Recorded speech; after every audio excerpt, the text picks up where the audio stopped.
আসসালামু আলাইকুম। আজ রবিবার 25শে মাঘ 19শে শাবান 8ই ফেব্রুয়ারি। বাংলাদেশ বেতার রাজশাহী। স্থানীয় সংবাদ পড়ছি মাহমুদ শওকত। রাজশাহী কেন্দ্রীয় কারাগারে 204 জন বন্দী পোস্টাল ব্যালটে ভোট দিয়েছেন।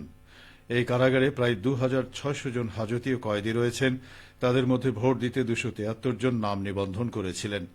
তবে নাম নিবন্ধনের পর 32 জন জামিনে বেরিয়ে গেছেন। এ কারণে তাদের ভোট গ্রহণ করা হয়নি। ভোটাধিকার প্রয়োগ করা 204টি ব্যালট পোস্ট অফিসে পাঠিয়ে দেওয়া হয়েছে। কারাগারের senior jail super Mohammad Shah Alam Khan এ তথ্য জানিয়েছেন। Senior jail super Mohammad Shah Alam Khan জানান, সবাইকেই ভোট দেওয়ার আহ্বান জানানো হয়েছিল। যারা ইচ্ছুক তাদের নাম নিবন্ধন করা হয়। এদের মধ্যে যারা ভোট দিয়েছেন তাদের ব্যালট পোস্ট অফিসে পাঠিয়ে দেওয়া হয়েছে। বগুড়া 1 আসনে বিএনপি মনোনীত ধানের শীষ প্রতীকের প্রার্থী কাজী রফিকুল ইসলাম বলেছেন, বগুড়ার মানুষ এবার তারেক রহমানকে প্রধানমন্ত্রী হিসেবে দেখতে ধানের শীষে ভোট দিতে অপেক্ষা করছে। আগামী 12 ফেব্রুয়ারি সেই আশা আকাঙ্ক্ষার প্রতিফলন ব্যালটের মাধ্যমে ঘটবে বলে তিনি আশাবাদ ব্যক্ত করেন। গতকাল সোনাতলা উপজেলার মধুপুর ইউনিয়নের বিভিন্ন এলাকায় গণসংযোগ উঠান বৈঠক ও লিফলেট বিতরণকালে তিনি এসব কথা বলেন।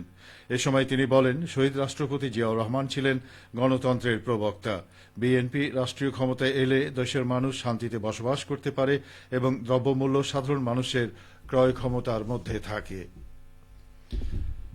বগুড়া 7 আসনে জামায়াতে ইসলামের মনোনীত দাঁড়িপাল্লা প্রতীকের সংসদ সদস্য প্রার্থী গোলাম রব্বানীর পক্ষে ভোট চেয়ে মহিলা সমাবেশ ও মিছিল অনুষ্ঠিত হয়েছে।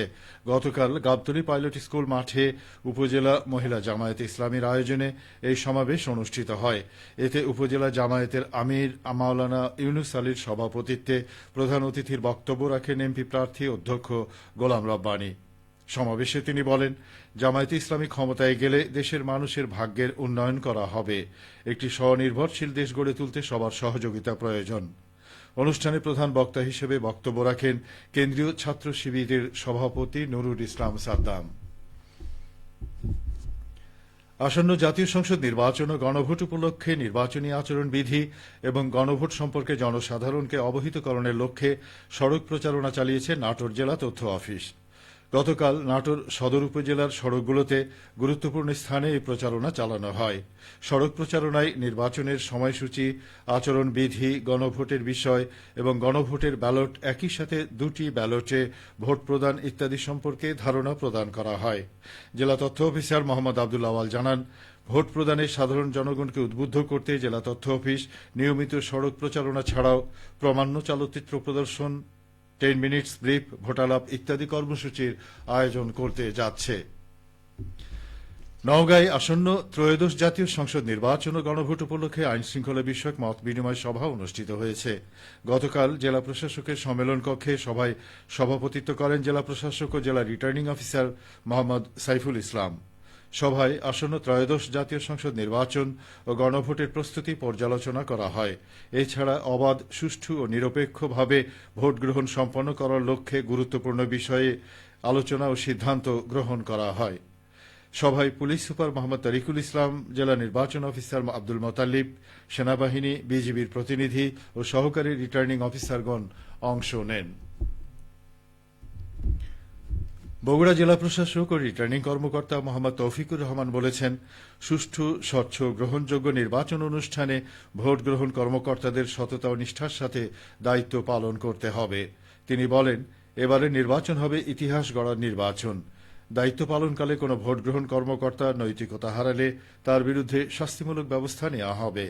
গতকাল দুপচাঁচিয়া উপজেলার মহিলা কলেজ মিলনায়তনে জাতীয় সংসদ নির্বাচন উপলক্ষে ভোট গ্রহণকারী কর্মকর্তাদের প্রশিক্ষণ অনুষ্ঠানে প্রধান অতিথির বক্তব্যে তিনি এসব কথা বলেন। অনুষ্ঠানে নির্বাচন সংশ্লিষ্ট দায়িত্ব করণীয় বিষয়ে কর্মকর্তাদের বিভিন্ন দিক নির্দেশনা দেওয়া হয়। বক্তারা নির্বাচনকে অবাধ, সুষ্ঠু ও নিরপেক্ষ করতে দায়িত্বপ্রাপ্ত কর্মকর্তাদের পেশাদারিত্ব ও নিরপেক্ষতা বজায় রাখার উপর গুরুত্ব আরোপ করেন। খেলার খবর, ক্রিকেট। বাংলাদেশ ক্রিকেট বোর্ড আয়োজিত ইয়ং টাইগার্স অনূর্ধ্ব 14 ক্রিকেট প্রতিযোগিতায় বগুড়া জেলা দল চ্যাম্পিয়ন হয়েছে। গতকাল 8 উইকেটে রাজশাহী জেলা দলকে হারিয়ে বিভাগীয় চ্যাম্পিয়ন হয় বগুড়া জেলা দল। চাঁপাইনবাবগঞ্জ জেলা স্টেডিয়ামে অনুষ্ঠিত খেলায় রাজশাহী জেলা দল টসে জিতে প্রথমে ব্যাট করতে নেমে ২১ ওভারে সবকটি উইকেট হারিয়ে ৭২ রান সংগ্রহ করে।